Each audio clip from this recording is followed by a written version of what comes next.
On this episode of Death by Adulting, we're going to get ready for the holidays. They're right around the corner. Maybe you're invited over for the first time this year and you're bringing something. Need help? Maybe it's the second or third time. Maybe you're having people in. We've got James Beard Award-winning chef Emma Smock and, of course, Mama Megan. Here we go. Roll the intro.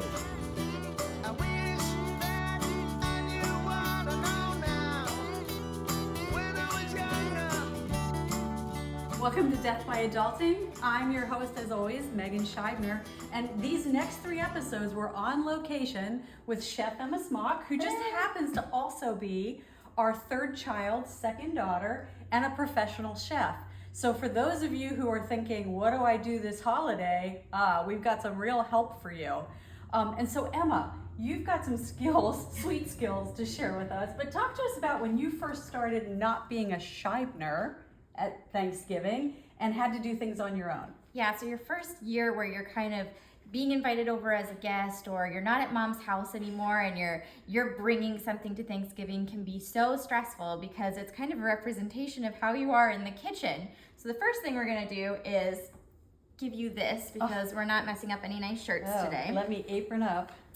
But I remember feeling so pressured. Our first Thanksgiving, we were living out of state and we weren't able to get home. And so we met up with some friends, and I was obviously bringing a few things because I wanted to contribute, and I just was nervous. So here's a couple recipes I've come up with that are easy. They're one pan, they're not a lot of cleanup, and they're just gonna shine. Everyone's gonna love them. So it'll be the talk of Thanksgiving. The first one we're gonna do is roasted green beans. Can't get easier. Everyone loves green bean casserole on Thanksgiving. This is kind of like a healthier alternative. So we're gonna take some French style green beans. You'll find them at your grocery store. And the only difference between these and regular green beans is they're gonna be a little straighter. So if you want the regular, like thicker green beans, go ahead and use them. And these come pre-cut at the grocery store, so you don't have to trim off any ends, which is lovely. And you're just gonna throw it on your pan. Do you remember green bean casserole at our house the year that I couldn't find French style and I bought regular, and you and Molly had to French all the green beans. Yes, and they were so soft. Yes, it was so get difficult. the French green beans. Now, shop early. Here's something that I have in my pantry all the time that you might not necessarily have, so I'll talk to you about an alternative. This is roasted garlic. You just take your garlic cloves, pour some oil over them, and stick them in a 300-degree oven for an hour until they're really, really soft. I'll show you just how soft they turn out.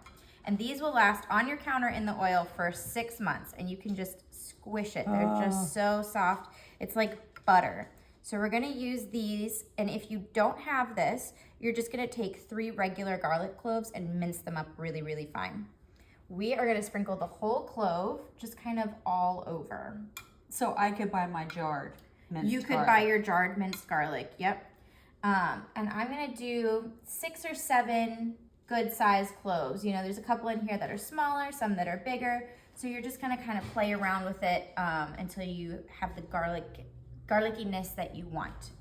The next thing we're gonna do is, can you drizzle some balsamic vinegar over this? Sure, no pressure. Any balsamic vinegar will do. If you have white balsamic, oh, there's a little lid on there. Pressure. And this is just gonna add some acidity that's not there naturally. Yep, that's plenty. I'm gonna take good quality olive oil. You want to use your good stuff for this. And you're just gonna drizzle this all over, a good amount, because that's where we're gonna get any crispiness from. And then the final step is salt and pepper. So I have a question. Yeah. Is there an olive oil that you would consider not good quality? Yeah, so you want to look at, you want extra virgin for sure, because that's going to be pressed a little bit more than just a regular olive oil is. And you want to look at the color of the olive oil. Anything that's tan, that's not going to be very flavorful. Anything that's kind of green in the bottle, that's going to be where all of your flavor is. So you want to get those deeper green hues in your olive oil. So this is definitely a step up from our canned soup. Yes. Sprinkled dried onions. It's going to be healthy, it's going to be delicious, and it's going to be something people talk about. And next year when you're invited back, they're going to be like, make sure you bring those green beans. So we're going to do about a teaspoon of salt, and then a good pinch ends up being about half a teaspoon of ground black pepper. And then Mom, you get to get in here and get your hands dirty. You're just gonna toss it on the pan. Okay. Nothing special is required. And my hands are clean. Yeah. So So pull that pan, yeah, just pull it right up to you. all right, here we go. And then just toss it around. And it's gonna kind of mash up the garlic as we're going. I was gonna say, should I smush the garlic while Yep. I'm doing it? It will naturally mash up and kind of get all So that's over those kinda green beans. slimy. Slimy and burn. You can't cook in the kitchen without getting a little messy. And then that's it. We're gonna lay them nice and flat, and these are gonna go into a 375-degree oven for 10 to 15 minutes. At 10 minutes, I check them. If they're looking a little browned on the outside, they're done. That's what you're looking for, that Do kind you of, flip them? nope, we're just gonna leave them. This is so easy. And the reason we're not using parchment on this pan is because the heat from the pan is what's gonna add to that crispiness. So if you put parchment between it, it's gonna create a layer and a little bit of steam, which will make them softer but not crispy. So we want crispy edges on here. Okay. So 10 to 15 minutes and then we'll check them. All right. While they're cooking, we want to talk a little bit about Thanksgiving and some traditions, and maybe some of the things that cause stress at Thanksgiving, because we're entering into the holiday season, and where you were a child in your family's home, when you're not anymore, there may be some things that cause stress. So as a young adult, what's stressful to you about the holidays? I think for me, the first year having kids at the holidays was very stressful for me, because as a new mom, you're focused on nap schedules and feeding schedules and too much stimulation. And so having that first year with a baby, I was so nervous and just kind of had to learn to let go. It's just one day. People are going to love on your baby. They're excited to see you. They're excited to see them. So just kind of lowering your expectations of keeping to a schedule or keeping to a routine and letting it kind of just be a day of fun. The other thing is, when you're the one that's doing a majority of the cooking, I typically end up hosting, and our big family comes, and then we all cook together. But when you're the one that's hosting or in charge, it can feel like a lot of pressure to have everything perfect and an Instagram-worthy table and Pinterest-worthy crafts for the kids. It's more important that everyone is just loving on each other and fellowshipping together and having a good time. And so we've started a tradition where we send the children away during the day. They go to a movie with the dads or the uncles, and the women all cook together, and the kids have a great time at the movies.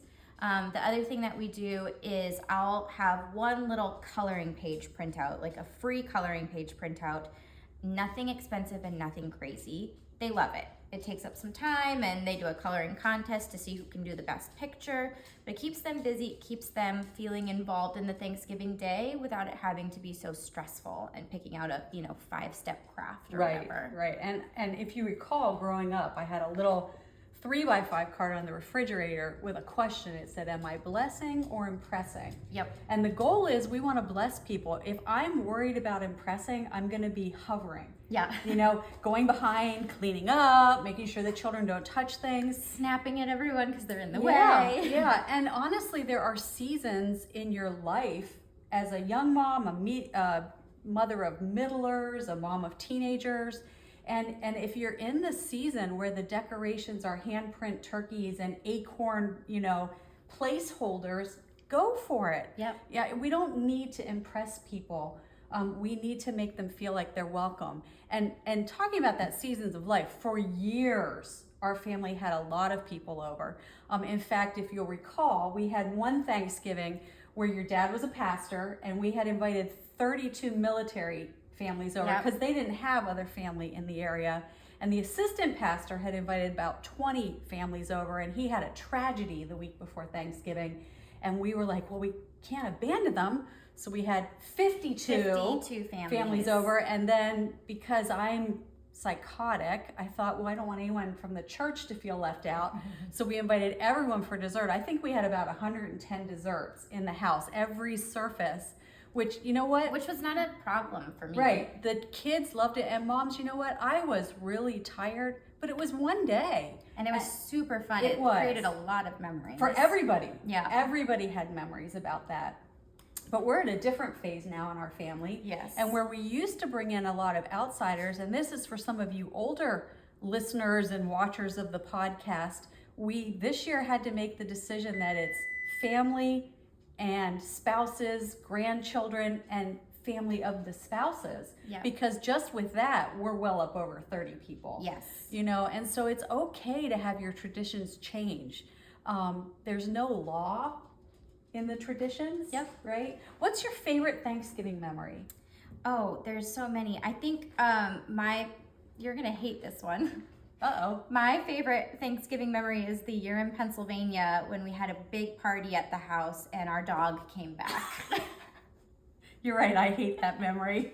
we had to rehome our sweet puppy, and the guy decided that she was too much, and in the middle of the Thanksgiving party, Mom went outside with some trash to throw away, and there was the dog tied to the grill, and as a child, it was a Thanksgiving miracle. Her mom, it was a Thanksgiving nightmare. Explain what happened to the dog. Yeah. She was sick. She was very, very Yeah. sick. And the guy couldn't bear to put her down. And so he brought her back to the mother of 7 children to put do her it. down. Which was not so nice of him. But for us, it was sweet to be able to say goodbye to our puppy. Yeah, and we did get to say goodbye to her. Wow, what a great memory. All right, so we have another recipe to share. Is Yes. that correct? Yep. Because you know what? You want to have a repertoire. Yes. And I'm going to have a couple things that are your thing that you can be counted on to bring every time. So we're going to do one more side dish. And this is, again, a little bit of a healthier take on a traditional side dish. so one of the things I will say, Emma talked about when you're the one who's providing most of the food, get your kids involved. Get them so involved. Not just my girls, my boys were involved too, but especially at Thanksgiving, it was like a girl team thing. And even when they were very little. So so our oldest was in charge of the bread because she liked to bake rolls, and you were in charge of? I did pumpkin pie and mashed potatoes. Okay. And Molly was in charge of green bean casserole that didn't look like what we just prepared. It was the totally unhealthy one, okay? And then our youngest, Bailey, has been a pie baker since she was little, and she's still in charge of the pies now. So get your family involved. And then we had an extra, we called her our foster daughter. She was a single mom that lived with us, and she was a competitive cook, if you'll recall. Yeah, and she's real good at it. She tried to do the same as every one of their dishes just to make it better. Yep, but vegan. But vegan, yeah. So competition's good at Thanksgiving, but get everyone involved in what you're doing. Yeah, so this next one, easy to get the kids involved in, and we're just gonna set for it and be right back. Okay. Okay, this is gonna be another super simple side dish. We're gonna do a new take on sweet potatoes. Grab your sweet potato. We're gonna peel this as quickly as you can. It does not take very long. One sweet potato feeds a lot of people. So you don't need as many of these as you think you do. And this dish has been requested by my brothers-in-laws for this year. So that tells you that it's good if even the boys are wanting it. It's a lot harder than my canned yams. My soon-to-be brother-in-law was like, please have these at my wedding, thank you. So you'll be seeing these again in September for the wedding. Nothing says September wedding like sweet potatoes in North Carolina. Yeah. Okay. I win. Oh, well, yours was smaller. Okay, once they're peeled, you're going to get rid of your peels. Just clean your space. Yeah, don't help. Yes, ma'am. And then you're going to dice these into small pieces, and I'll show you exactly what I mean. Now, sweet potatoes are very hard to cut through. So, first of all, we don't want that butt piece. You'll see me putting my hand flat against it. That is just for stability. You want to cut it like this so that you have these big flat pieces to work with so that you're not trying to like saw through your hand. We're gonna go ahead and cut this into cubes. So, question. I'm reading a recipe. Yep. And it's my first Thanksgiving. What's the difference between, oops. Our green beans are done. Oh. Oh yeah. Green beans are like my favorite part of the meal, even though I eat them all year. All right, back to my question. Okay. What is the difference in a recipe between dice and chop? Because I think this is a chop. This is a dice. So dice is when you're going to have a flat surface. You're going to get pretty even sized pieces. And we're just gonna, as we cut these, throw them onto our pan. A chop is more rough. A chop, you'd be coming through and just kind of like hacking away at it. It doesn't matter the size or the consistency of the piece. Okay, so we're looking for things to be the same size. Roughly. All right, that should help you with your recipes. I know when I first married Dad, I minced everything thinking I was dicing. Oh no. And so it was always like mushy. Yep. Because it was too small. Too small. And with this, you want to do a nice dice because we're trying to get a lot of surface space. The more surface space we have, the more fat we can stick on it, the olive oil that we're going to use. And fat equals flavor. So when you have a lot of surface space and some fat spread over it, you're going to get really crispy edges and a really soft center, which is just the most delightful sweet potato consistency. And I am very anti sweetened sweet potatoes. They are already sweet. I agree. They don't need marshmallows. Now, is it bad to stick cinnamon and nutmeg on them and a few marshmallows? No, but there's better ways to do it. So the next thing we're gonna do is we're gonna take half of an onion. Doesn't matter what kind of onion you use, red, white, yellow, whatever. You can even use shallots for this if you already have them on hand. So what if it's a sweet onion? Well, Could you use that? You know, especially here in the South, there's yellow onions and there's sweet onions, and they look a lot alike. Yep, it really does not matter what onion you use. Okay. If you only had leeks, you could use leeks. The That'd only be one I yummy. wouldn't use is a scallion just because it's not oniony enough. And then the same thing with this, we're gonna do just a like medium small dice on it. You don't want tiny pieces with this onion. The onion actually adds a lot of flavor to this. So you want nice, decent sized pieces. And again, half of an onion will do. We're gonna scoop that up and throw it on there. That was really graceful there. Thank you. And then I'm just gonna pull this closer to work with. We're gonna put more of that roasted garlic on it. Just a few cloves this time. So what I'm hearing from you is you should always have roasted You garlic should on your always have counter. roasted garlic. But again, for this one, if you don't have the roasted garlic, you're just gonna throw regular garlic on it. And you're not even gonna chop it. You're gonna do the whole cloves. It's super, super easy. I'm putting on 5, done with that. All right, so let's not skip anything for new cooks. You are peeling the cloves. Yeah, you'll peel the clove of Okay. garlic and then just throw the whole thing on there. It doesn't need anything special. Olive oil. This one, it doesn't matter if it's good or not. You could also substitute this for melted butter, which Oh. I have done a bunch of Yeah. in my day. That would be yummy. And then dried parsley. And you're gonna season with your heart. So just kind of sprinkle it on until it looks like Christmas. Kind of like math, huh? Follow you- your heart. Could you Yes. use fresh parsley, or would that get yucky on this? I don't use fresh parsley on this because of how long it needs to roast. It's gonna get kind of a weird black color to it. So using the dried stuff, A, it's got more potency than fresh does. Okay. And B, it's not gonna turn that weird black color. And then next we're gonna do a little bit of pepper. So you said these are crispy on the outside and soft on the inside? Yes. That's kind of how I am in the morning. And then we're gonna save salting them until after they come out of the oven. If we salt them ahead of time, their outside's gonna get a little hard. We don't want that because salt draws water out. So we wanna leave the water in these until after they cook. So when they come out of the oven, we'll sprinkle a little fresh sea salt, done. I'm not gonna stir these with my hands because I don't wanna get dirty.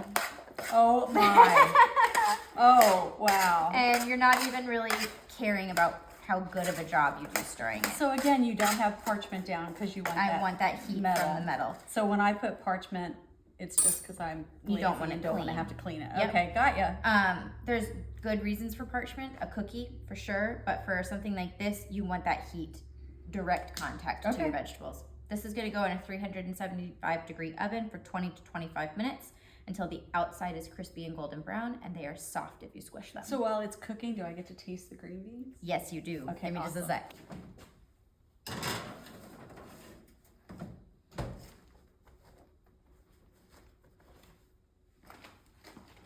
Oh, So here are our green beans, and as you can see, they are crispy and delicious. that is yummy. They've kept their nice green My reach. color, and you can see there's some caramelization from the balsamic on here. So just grab one and go. You want your green beans to still have a little crunch to them. Oh, that's yummy. I wouldn't have thought of the balsamic, Mm-hmm. but with the salt and the balsamic, that's really yummy. Yeah, it's just that right amount of acidity, and then with the roasted garlic on there, that's my favorite part. I would probably grab some roasted garlic cloves to spread on my Thanksgiving roll. Mm-hmm. That would be an excellent use of the Yeah. extra roasted Yeah. garlic for sure. Okay. So Thanksgiving, honestly, is our favorite holiday, I think. It is, because we get to do what we're best at, which is eating. Eating and cooking.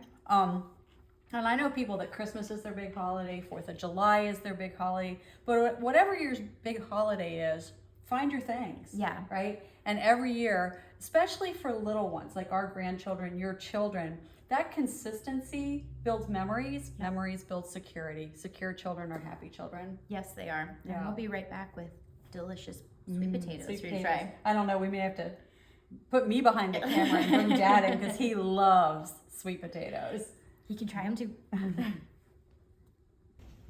Okay, so there's a couple things that we can do now. If you have a ways to travel, I would suggest leaving this on your pan that you cooked it on, wrapping it in foil and taking it to your host's house with your platter so that you can platter it up there. If you wrap it in foil and leave it on the pan, that means you can stick it in the oven, whatever temperature your host is cooking at, just until it's warm again. You want to serve these nice and hot. And then the other piece is having your platter with you, because you don't want to use your host's dishes and put them out trying to find a bowl. You think of that ahead of time. That's a good idea. Bring those things with you. I threw my hot pad, but this is still pretty warm. So I'm going to go ahead and this is the easiest presentation. This is where if you had a little fresh parsley, you could sprinkle some fresh parsley on here, but honestly, you don't even need to go through that trouble. This is meant to be an easy and delicious dish.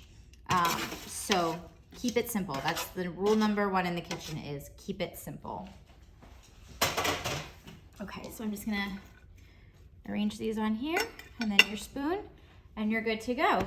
And again, the most important part of any dish is salt. So right at this stage is when you're gonna go ahead and sprinkle a little kosher salt, a little flaky sea salt, whatever you have. Sweet potatoes don't need a ton, but salt just kind of enhances the flavor. And now we get to try it. So I'm looking for one of those really crispy pieces. It's got nice browning on it, and that's gonna tell me it's cooked all the way through and delicious. Even without any of the marshmallow, brown sugar, maple syrup, things that I used to put on it. It's so good. So these are a favorite. Jack, you can look forward to these for Thanksgiving. And yeah, 2 simple, easy dishes. There's not a lot that has to go into it. It doesn't have to be overwhelming to be delicious. And the only problem you're going to have with these 2 is people are going to be so impressed that next year you're going to be cooking Thanksgiving dinner. So until then, I'm Mama Megan. I'm Em. And it's been great to be with you. Remember, when it comes to adulting, what doesn't kill you just makes you tired.